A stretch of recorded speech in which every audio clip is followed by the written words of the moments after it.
Hoje vamos receber em nossos canais um querido amigo, Gustavo Silveira, das Minas Gerais, que esteve aqui conosco, abrilhantando a nossa Semana Espírita.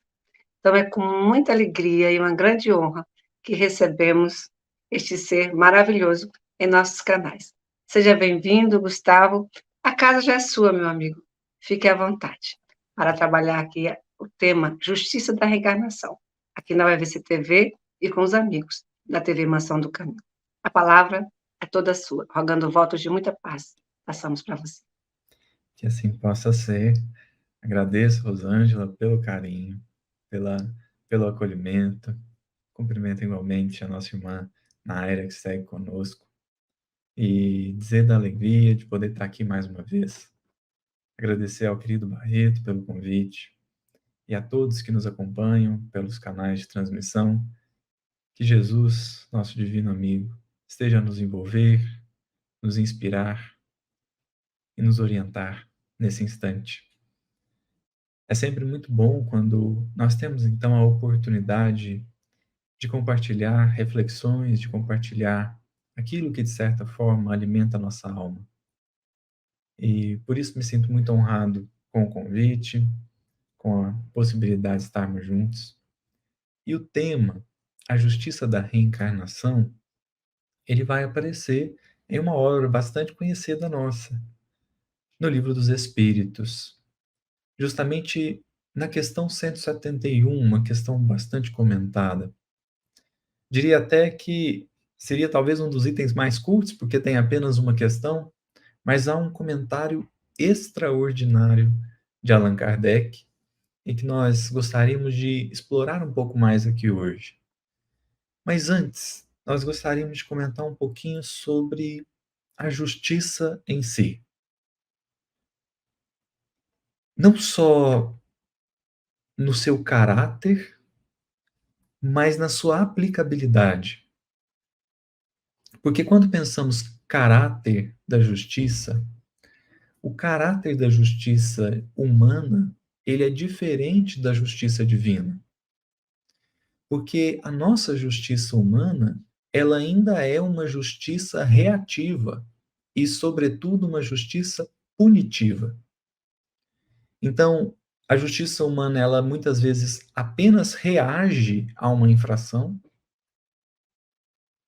e, na maior parte das vezes, trabalha com a ideia da punição, pretendendo corrigir comportamentos. Então, aquelas criaturas que adotam comportamentos equivocados recebem punições da justiça humana para que isso, de alguma forma, ou a constranja a repetir, né? Ou constranja para que ela não repita, ou de alguma forma ensine que aquele não é um bom caminho. Mas o fato é que a justiça humana ela é punitiva. Mas esse não é o caráter da justiça divina. A justiça divina não intenta punir aquele que transgride a lei, porque a causa real da transgressão não é um problema externo. Portanto, uma pessoa não transgride a lei tão somente por uma questão de comportamento ou de palavras. Mas a justiça divina compreende algo que aí sim é difícil para que a justiça humana acesse, que é o interior da criatura. E por isso, o propósito ou o caráter da justiça divina é um caráter de pedagogia. A justiça divina não quer punir as criaturas, a justiça divina quer ensinar as criaturas. Então, esse é o caráter. E por isso, por ter o caráter pedagógico, a justiça divina não se baseia em regras, mas em princípios. Porque a regra, ela desconhece contexto, ela desconhece diversidade. A regra se impõe como algo extremamente violento, mas o princípio, ele se adequa, reconhecendo que cada caso é um caso.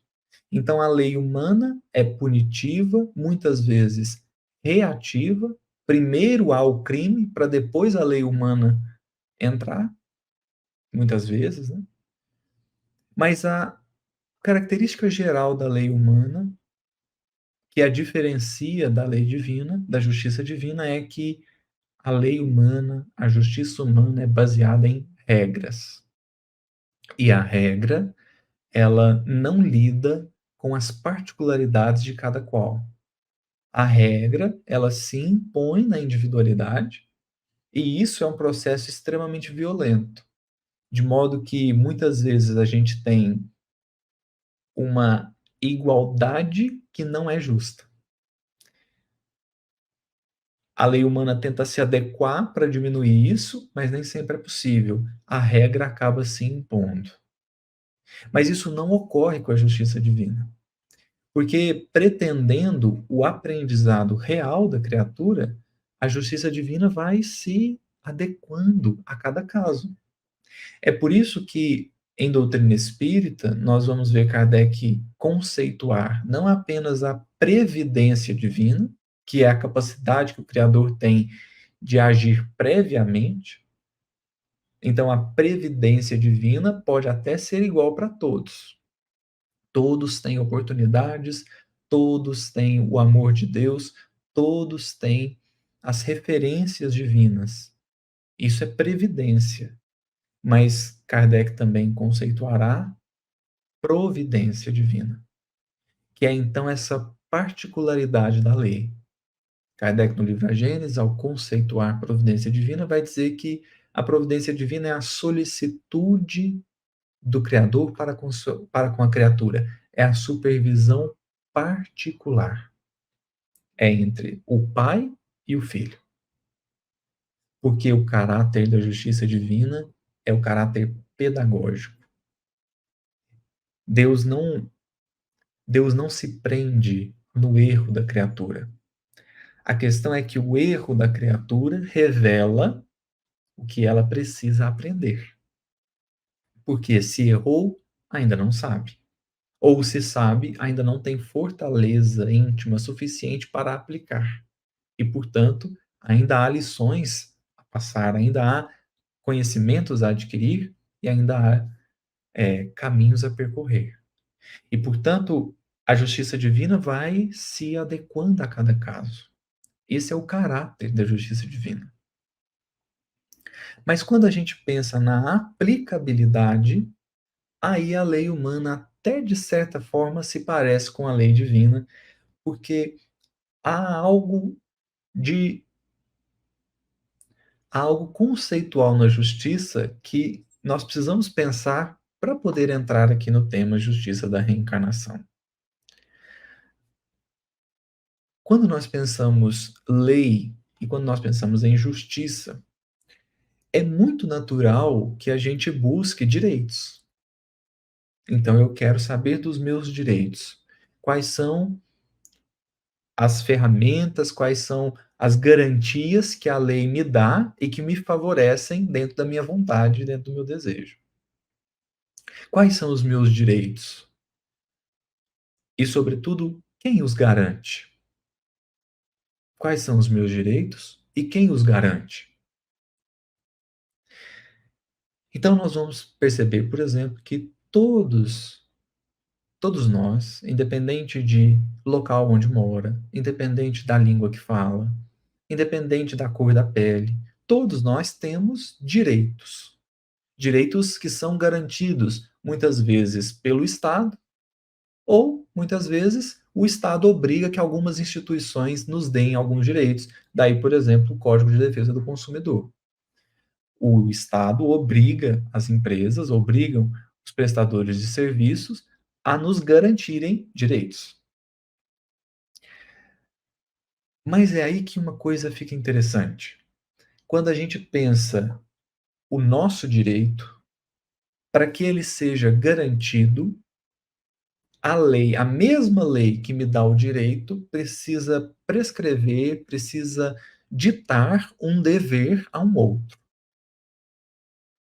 Porque só assim o meu direito é garantido. De modo que é impossível que uma lei justa seja composta somente de direitos. Porque a pergunta que ficaria é: quem que vai garantir esses direitos e por quê? A garantia do direito de alguém é o dever de outro alguém. Isso na lei humana e isso na lei divina.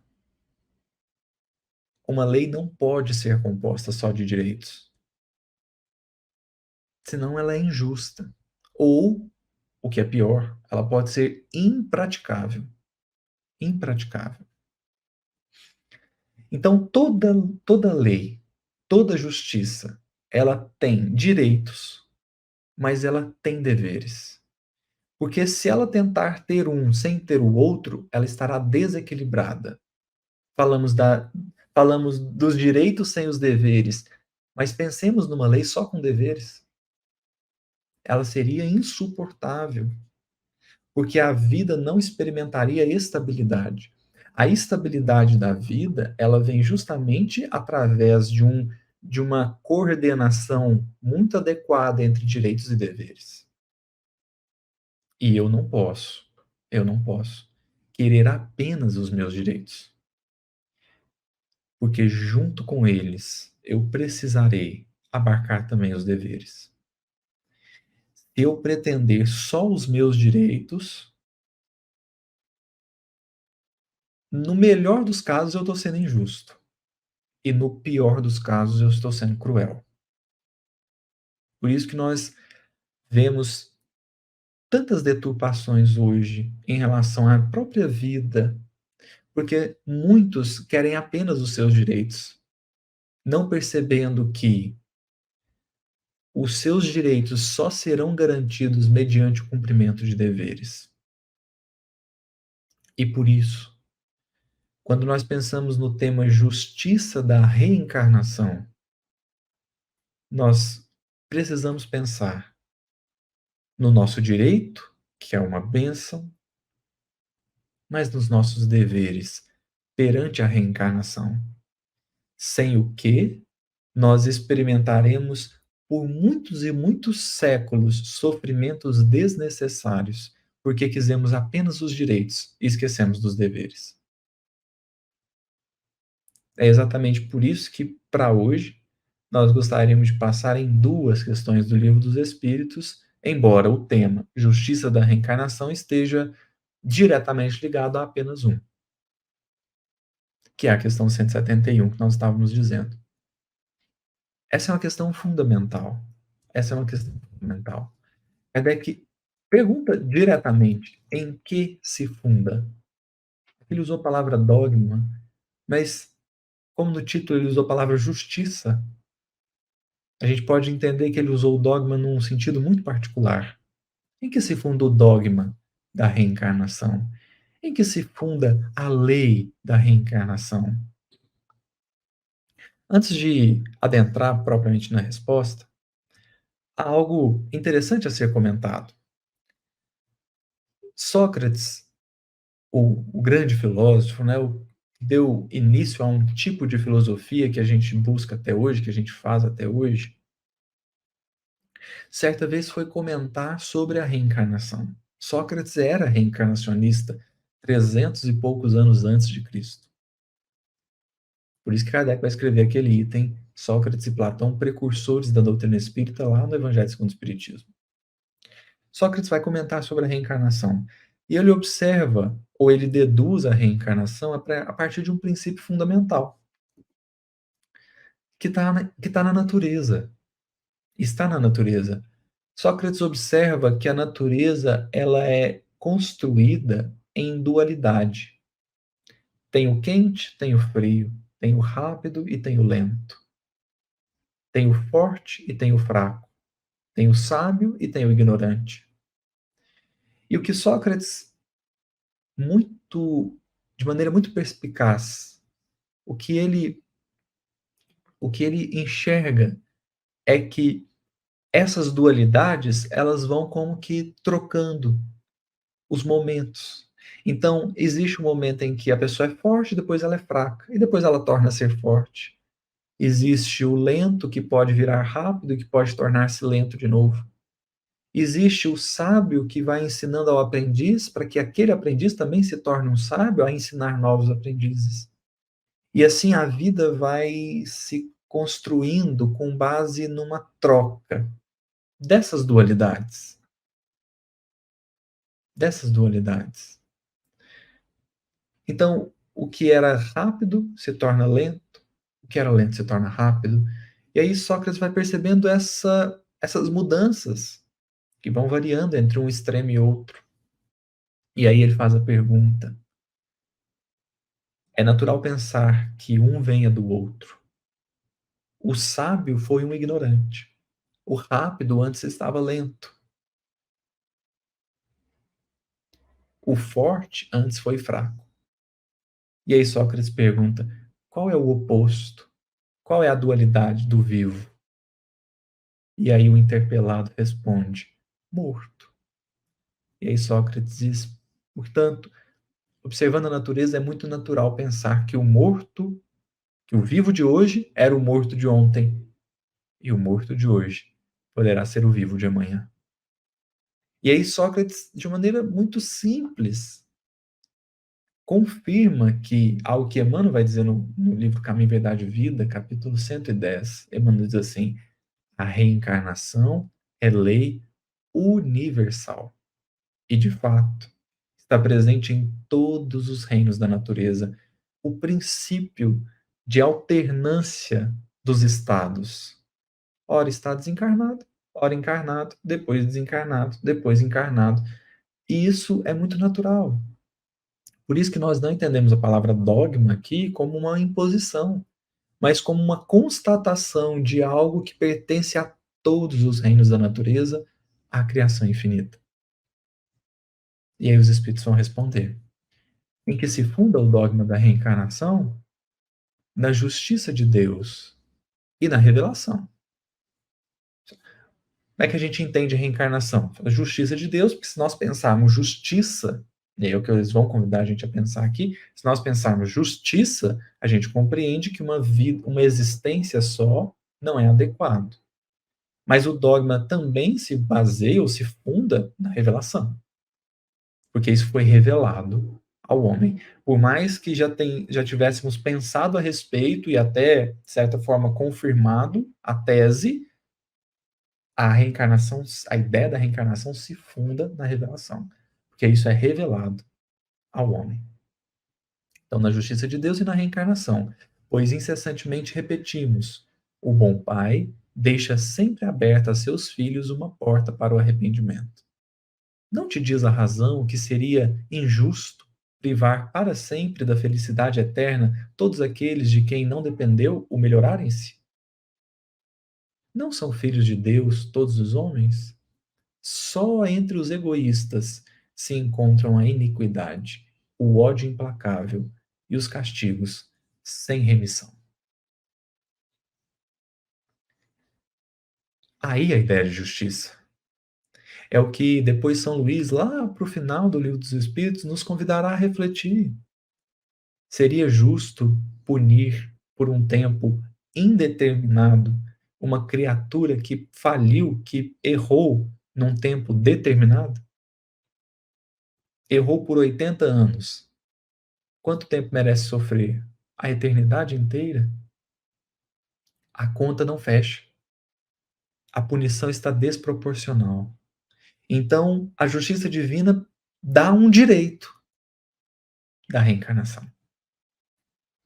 A reencarnação é um direito, é um recurso que todos nós podemos lançar mão, que todos nós podemos requerer. É um direito. Nós temos direito de reencarnar. Direito. Isso porque a reencarnação é uma bênção. A reencarnação é o atestado de bondade do Criador. Daí Emmanuel dizer no livro Emmanuel, reencarnação é quase um perdão de Deus. A palavrinha quase é importante porque Deus não se ofende conosco e, portanto, não é de fato um perdão, mas é quase um perdão porque representa esse esforço da misericórdia que garante o direito a todos, até para aqueles que nós olharíamos e diríamos: esse não merece, esse vai fazer tudo errado de novo. Para ele, não. A misericórdia vai e garante aquele direito. E aquele espírito que às vezes tem séculos, milênios que está caindo, muitas vezes nos mesmos pontos, retorna. Retorna porque é da lei que todos tenham a oportunidade de se melhorar. Retorna também, não só pela misericórdia, mas retorna pelo próprio direito de se provar. Os Espíritos vão dizer isso na questão 230 de O Livro dos Espíritos, quando Kardec pergunta: o espírito progride na erraticidade? Ou seja, enquanto ele está esperando a, a reencarnação, ele progride? Aí os Espíritos vão dizer assim: pode avançar muito, mas é na vida terrena, é na experiência terrena que ele vai provar, que ele vai consolidar aqueles valores. Até porque eu, eu sempre brinco assim, né? Quem já leu as obras de André Luiz, quem já leu as obras de Manuel Filomeno de Miranda, vai concordar que dá uma vontade de desencarnar, não dá? Você fala assim: nossa, mas eu queria estar lá, que é um clima diferente. O plano espiritual, ele se organiza por afinidade, então você está próximo dos afins. Isso não acontece na Terra. Na Terra nós estamos conectados pela necessidade. Então, você às vezes encontra um inimigo seu por necessidade. Mas no plano espiritual é por afinidade. Você está com aqueles que pensam parecido. E aí você vê nas obras de André Luiz um Gúbio, um Alexandre, um Aulus. Nossa, que vontade de estar com esses espíritos. Então, na erraticidade, a gente aprende, mas a gente só prova, só consolida aqui. Porque é justamente quando você sai daquele círculo que pensa parecido com você, é quando você sai, é que você tem condições de perceber se aqueles valores estavam sendo praticados por uma questão de inércia, ou seja, estava todo mundo fazendo mesmo, então eu estava fazendo meio que por inércia, ou se aqueles valores de fato pertencem a você. É na vida terrena que nós vamos provar isso, e portanto a reencarnação é um direito. É um direito.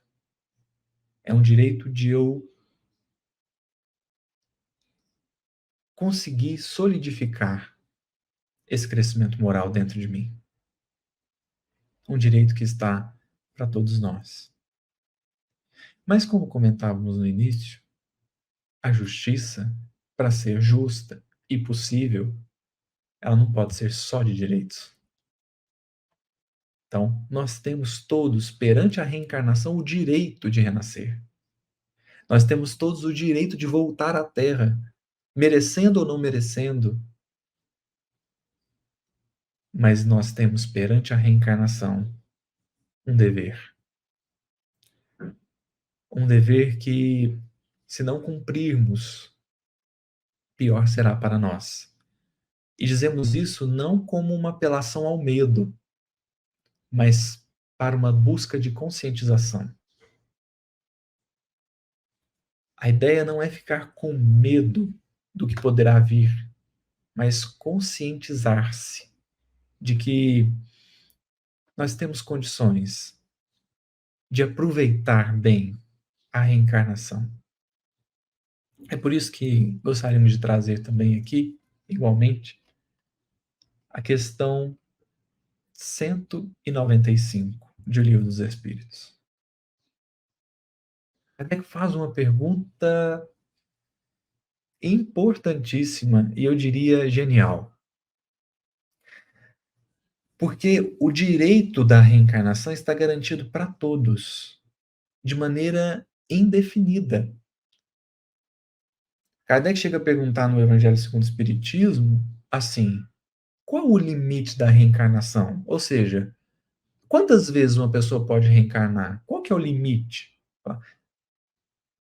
1000 vezes? 2000 vezes? Aí os espíritos falam assim, não tem limite. Reencarna o tanto que precisar. Uns vão reencarnar menos, outros vão reencarnar mais, mas é a medida das necessidades, porque há um objetivo maior, que é a pedagogia, que é o aprendizado. Aí, claro, né? Eu não sei se vocês já pensaram sobre isso, eu já pensei bastante sobre isso, por isso que eu gosto dessa pergunta e acho que ela é fundamental para compreensão verdadeira sobre justiça. A possibilidade de se melhorar em outra existência não será de molde a fazer que certas pessoas perseverem no mau caminho, dominadas pela ideia de que poderão corrigir-se mais tarde? Quem já não pensou sobre isso? A ideia de que pode reencarnar várias vezes não daria uma ideia de que, então eu vou deixar para a próxima? Deixa para a próxima, porque eu tenho tantas oportunidades ainda. Eu tenho infinitas possibilidades, então essa tarefa aqui eu vou deixar para a próxima encarnação. Essa aqui eu vou descansar um pouco mais, vou aproveitar um pouco mais a vida. Não é assim? E a gente esquece que a justiça traz igualmente deveres. Se ela traz direitos, ela traz igualmente deveres. E reencarnar não é só um direito. Reencarnar pede também deveres. E essa resposta, eu acho que os espíritos foram muito enérgicos na resposta, e eu acho que ela é importante. Porque é claro que a gente já tem algumas reflexões interessantes sobre essa questão de deixar para a próxima, né? Como, por exemplo, muito se comenta, e de fato procede, assim, olha, deixar para a próxima pode não ser bom, porque nenhuma tarefa que é adiada fica mais fácil. Não tem como o adiamento da tarefa facilitar a sua execução, porque o adiamento dá tempo para que complicações aconteçam. É claro que a gente não dá conta de tudo de uma vez só, mas voluntariamente deixar para depois algo que já se tem condições de fazer hoje é dificultar o nosso aprendizado, dificultar a nossa missão. Então, aquilo que eu já dou conta, porque tem coisas que eu ainda não dou, mas aquilo que eu já dou conta, que eu já tenho recursos, que eu já tenho conhecimentos, que eu já tenho condições de fazer hoje, não é interessante deixar para depois. Ou para uma próxima encarnação, né? Como se diz. Mas os espíritos vão tocar na raiz do problema. Por que que algumas pessoas pensariam que, tendo várias oportunidades, podem deixar para depois? Os espíritos vão responder, eles dizem assim, ó, aquele que assim pensa, ou seja, aquele que acha que pode deixar para a próxima encarnação porque tem infinitas, aquele que assim pensa, em nada crê. E a ideia de um castigo eterno não o refrearia mais do que qualquer outra, porque sua razão a repele, e semelhante ideia induz à incredulidade a respeito de tudo. Então, o que os espíritos estão dizendo? Qual que é o oposto da ideia de reencarnação? A unicidade da existência. As doutrinas e religiões que defendem a unicidade da existência, elas trazem um combo, que é, você só tem uma existência física, e depois daqui tem dois caminhos possíveis, e dependendo da filosofia, tem três. Ou é céu, ou é inferno, em geral. Então, o que os espíritos estão trazendo aqui é assim, a ideia de que há muitas existências, ela não, vamos dizer assim, ela não prejudicaria mais do que a ideia de inferno. Porque a pessoa que é capaz de negligenciar a existência atual por causa de infinitas possibilidades vindouras, ela negligenciaria igualmente a ideia do céu e do inferno. Por quê? Porque a própria razão dela considera que assim não pode ser. E, portanto, ficaria convencida de que essa não é a verdade. Então, a ideia de inferno não a amedrontaria. De modo que a ideia de muitas reencarnações poder, em algumas pessoas, que é o que eles vão dizer aqui, trazer a ideia de que pode deixar para a próxima, isso não prejudica. Porque essas que assim pensam também pensariam sobre o inferno, algo que não as moveriam no bem. Arrumariam argumentos, arrumariam explicações para dizer que o inferno, na verdade, não deve ser como é. Então, isso não é um prejuízo, vamos dizer assim. Porque esse é um argumento que alguns usam para dizer que a ideia da reencarnação pode ser maléfica. Dizendo assim, nossa, então se a pessoa achar que ela tem infinitas oportunidades, ela vai desprezar a oportunidade agora. O que os espíritos estão dizendo é que o prejuízo não será maior do que a ideia do céu e inferno, pelo contrário, ele será muito menor. Porque ao céu e inferno a gente opõe a razão.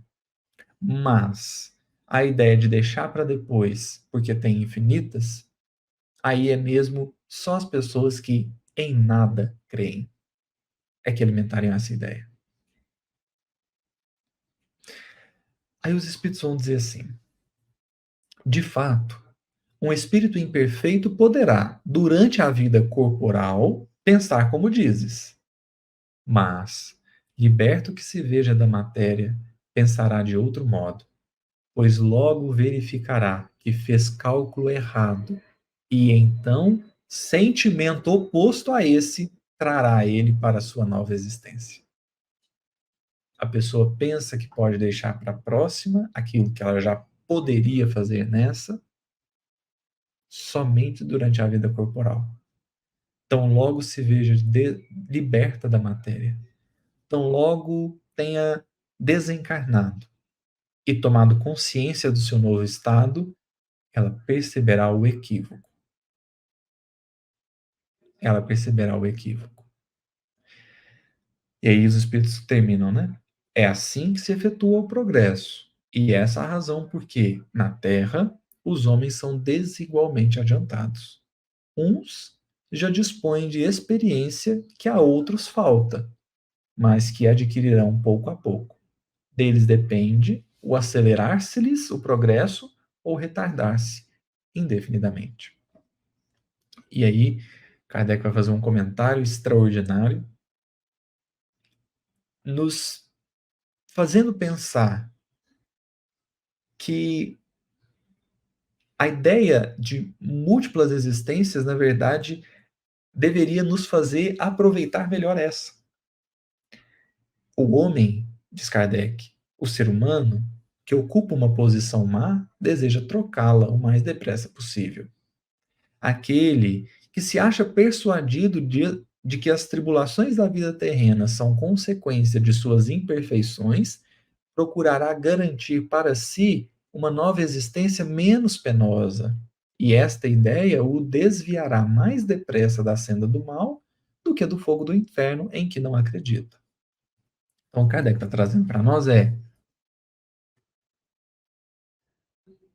a pessoa que tem fé, a pessoa que tem fé, que confia na reencarnação, ela aproveita o melhor que pode o momento atual.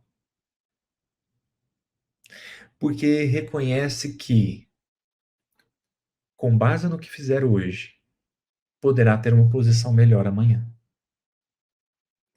Reconhece que no momento atual ela não está no melhor estado que poderia estar, ou que um dia estará. E, portanto, trabalha para que cada vez mais diminua a distância que exista entre a pessoa que ela é e a pessoa que ela deseja ser. Entre o ser que ela consegue, nesse momento, exemplificar e quem ela poderá exemplificar depois. Quem confia na reencarnação reconhece o seu dever de aproveitá-la. reconhece o seu dever de aproveitá-la. Deus dá a oportunidade e, igualmente, como direito, dá a oportunidade como um direito e, igualmente, nos dá o dever de bem aproveitá-la.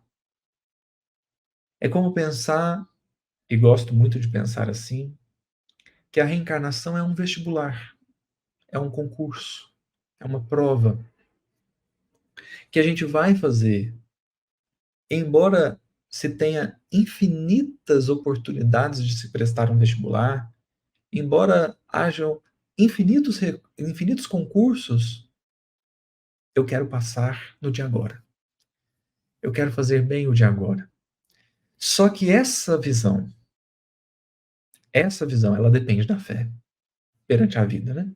Perante a existência física, para que a gente possa transpor essa visão para a reencarnação é preciso de fé. Por isso que a primeira coisa que os espíritos falam nessa resposta é que quem pensa que pode deixar para a próxima encarnação, em nada crê. Porque se ele tivesse fé na vida espiritual verdadeiramente, ele não pensaria apenas na possibilidade de reencarnar-se, mas pensaria igualmente no seu dever de melhorar-se. Porque não dá para a gente ter fé mais ou menos. Ou tem ou não tem. Porque veja só, tem como eu confiar só na reencarnação e não confiar na evolução espiritual? Não tem.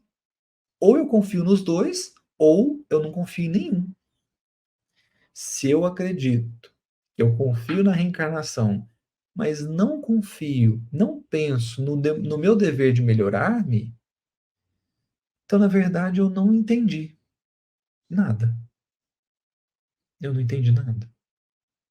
E por isso, Emmanuel vai comentar no A Caminho da Luz, a ideia da reencarnação por si só não bastou para que comunidades, nações, culturas inteiras se desviassem do bom caminho. A Índia tem conhecimento da reencarnação há vários milênios, mas Emmanuel vai comentar no Caminho da Luz, isso não foi suficiente para que eles impedissem ou eles retirassem a ideia das castas. Que aí Emmanuel vai dizer que a ideia das castas foi o começo da queda, né? De uma grande queda. Então não dá para confiar só na reencarnação. Porque a ideia da reencarnação ela está intimamente ligada com a ideia da evolução. Só há necessidade de reencarnar porque existe a necessidade de aprender. E, portanto, aquele que de fato compreendeu, aquele que de fato conseguiu a fé verdadeira e genuína, esse não pensa apenas nas vidas sucessivas, mas muito mais na sua necessidade de melhora íntima. Por isso que Emmanuel encerra o prefácio do livro Nosso Lar dizendo: em nosso campo doutrinário, precisamos de espiritismo e do espiritualismo, mas muito mais de espiritualidade. Porque não bastará reencarnar, nos será preciso renascer. Há muitos que reencarnam e são as mesmas pessoas de séculos atrás. Reencarnam infinitas vezes. Nenhuma delas se torna oportunidade de renascimento, porque permanecem as mesmas. E, portanto, em doutrina espírita, quando pensamos na reencarnação, imediatamente pensamos na evolução, que para nós aqui está representando essa ideia de renascer, renascimento, um novo ser, um novo homem, um novo ser humano, uma nova criatura. E é por isso que gostaria de encerrar trazendo um trecho de uma mensagem de Emmanuel. Está no livro Religião dos Espíritos, capítulo 65, comentando a questão de número 196, uma depois da que trouxemos, mas está muito no contexto, então, de certa forma, também está relacionada a 195. capítulo 65, intitulado Reencarnação e Progresso. Reencarnação e progresso. Existe o direito de reencarnar e existe o dever de renascer. Existe o direito de voltar à existência física e existe o dever de bem a utilizá-la. Como um aluno que vai prestar o vestibular querendo passar, querendo ser aprovado, querendo fazer aquilo que lhe compete fazer, sem negligência. E aí Emmanuel vai dizer, vai comentar um pouquinho da presença da reencarnação e do progresso na natureza, para aí fazer o salto. Emmanuel diz assim, além da morte física, ou seja, para depois do túmulo, né? Pode a alma retemperar-se ao calor de afeições caras, condicionada ao campo de afinidades em que se lhe expressem emoções e desejos. Ou seja, depois da desencarnação, a gente pode até estar junto ali, com afeições caras, com pessoas do nosso campo de afinidades. Todavia, superada a fase de justo refazimento, aparece a ociosidade que, se mantida, faz que o espírito por muito tempo se mantenha estanque ante a luz do progresso, que é a questão 230. Os espíritos podem evoluir na reticidade? Aprendem muito, mas eles só progridem de fato quando vêm provar na vida terrena. Aí Emmanuel diz, é por isso que a reencarnação se mostra imprescindível e inadiável. Imprescindível e inadiável. Determinado companheiro terá resolvido os problemas da sexualidade inferior, mas guardará consigo a febre da cupidez. Outro sentir-se-á liberado das tentações, da usura, entretanto, permanecerá em conflito com o vício da inconformação. Então, olha o que a Emmanuel está trazendo. A gente vai tendo as oportunidades de trabalhar as coisas na vida terrena, mas é preciso trabalhá-las. Né? É preciso trabalhá-las. Aí ele diz assim: em nosso presente estágio de evolução, será preciso renascer na Terra ou noutros mundos que se lhe assemelhem, tantas vezes quanto se fizerem necessárias, não somente no resgate dos erros e culpas do pretérito em louvor da justiça, mas também no aperfeiçoamento de nós mesmos em obediência ao amor. Porque nós não reencarnamos apenas para pagar débito. Nós reencarnamos também para aprendizado, para evitar débitos, né? Toda máquina algo produz, vencendo a inércia pela força do movimento. E toda fonte que desistisse de caminhar, com receio da pedra e lodo, nada mais seria que água parada na calmaria do charco. Então, para o carro cumprir o seu dever, tem que pôr-se em movimento. Para que a fonte nutra os campos com as suas águas, é preciso vencer as pedras e o lodo e caminhar adiante. O mundo é assim nossa escola. A família consanguínea é o grupo estudantil a que pertencemos. O lar é a banca da experiência. Amigos representam explicadores. Adversários desempenham o papel de fiscais. Os parentes difíceis são cadernos de prova. O trabalho espontâneo no bem é o curso da iluminação interior que podemos aproveitar segundo a nossa vontade. E sendo Jesus, o nosso divino mestre, a cada instante da vida, a dificuldade ser-nos-á como bênção portadora de preciosas lições. E nos permitiríamos completar ou adicionar preciosas lições que temos o dever e o direito de partilhar, de atravessar, para que, vencida a prova, feito o testemunho, aprendido a lição, nós cresçamos. Nós cresçamos. Porque ninguém que cumpre o seu dever fica menor do que era quando iniciou. Pelo contrário, todo aquele que de bom grado aproveita a prova, aquele que de bom grado passa pela lição e consolida o bem em si, este fica melhor, mais feliz depois. Essa é a justiça da reencarnação. Há o direito de voltar à Terra e o dever de sair dela melhor do que entramos.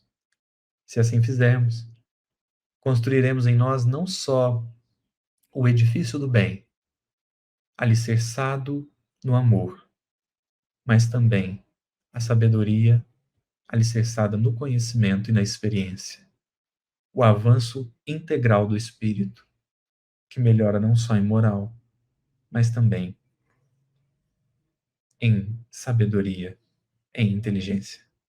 Eu agradeço a sua atenção, a sua paciência. Que Jesus nos abençoe e nos fortaleça sempre. A gratidão é toda nossa, Gustavo. Que o Senhor da vida te ilumine, te inspire, por nos trazer essas reflexões em torno da reencarnação. Muitos amigos aqui comentando no nosso chat. E sempre muito bom ouvi-lo. Esteja sempre conosco, para assim possamos aprender um pouco mais com esses espíritos amigos que colaboram conosco nessa grande disseminação da verdade através da doutrina espírita à luz do Evangelho do Mestre. Paz e luz a ti, amigo. Assim seja, minha querida. Obrigado.